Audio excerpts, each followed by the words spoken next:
देवरे संगे थावे घूमे जात बानी जी।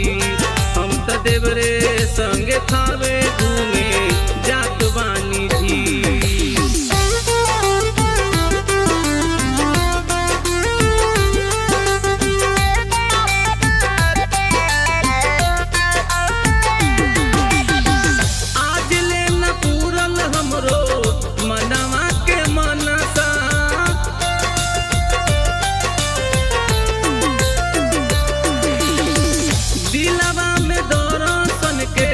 लागल रहे लालसा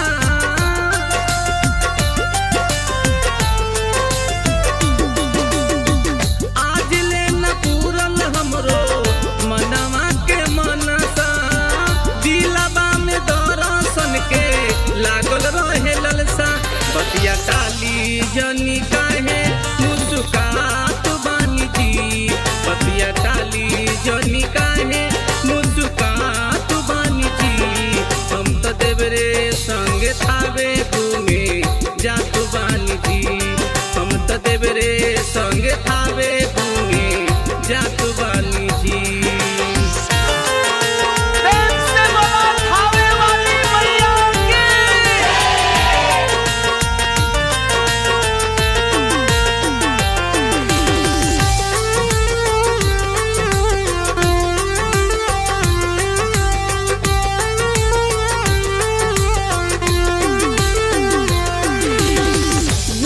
के लिया दी तनी अरहुल के हार हो।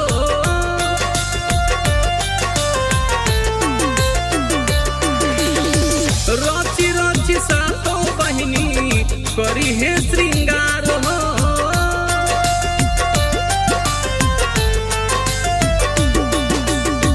बूटी के लिया दी तनी अरहुल के हार हो।